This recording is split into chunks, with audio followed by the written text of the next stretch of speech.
Hi guys, and welcome back to Petrolhead Podcasts. The BMW X2 has acted as the sleeker, sportier alternative to BMW's X1 subcompact luxury SUV since 2018. However, the original X2 was a compromised product with proportions that were more hatchback than SUV, a small cabin, and dated interior. Now for 2024, BMW has launched an all-new X2, which looks far more athletic and well-proportioned than the first generation product. I recently had the chance to drive the flagship BMW X2 M35i, and here are my impressions of the vehicle. The X2 M35i starts at $51,400, has a 2-liter turbocharged 4-cylinder engine producing 312 horsepower and 295 pound-feet of torque, sends power through a front-biased all-wheel drive system, and is paired with a 7-speed dual-clutch transmission. The car accelerates to 60 miles per hour in 5.2 seconds and achieves a combined economy of 26 miles per gallon. First of all, looking at exterior styling, the new X2 looks far better than the predecessor model, especially in the frozen Portimao blue color of the car I tested. Up front, the car has an athletic stance, although there are still some fussy details, such as the rather odd shape of the kidney grills and the painted section below the grille. From the side, the car now looks like a mini X4 and X6 instead of a hatchback. The more upright stance and longer body work together well to give the car good proportions. Round back, the slim tail lights look good, although slightly overstyled in my opinion. The spoiler and uncluttered trunk lid, however, do look good. Moving inside, the X2 falls apart a bit. The general design of the interior is fine, with the BMW curved display setup that looks modern. However, not only is this a stripped-down version of the curved display in more high-end BMWs, featuring a smaller gauge cluster with huge bezels that look very noticeable, but BMW has also removed the signature iDrive rotary controller, which makes interacting with the infotainment harder on the move.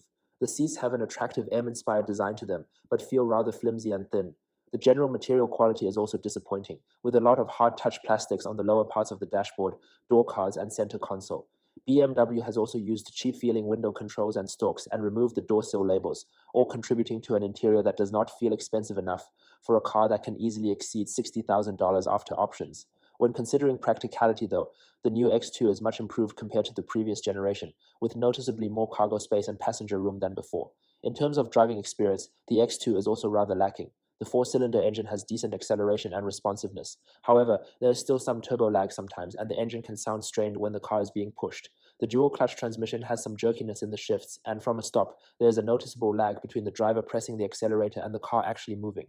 The handling is pretty good, with the car staying flat through corners, but unfortunately, the steering remains pretty numb and without much feedback.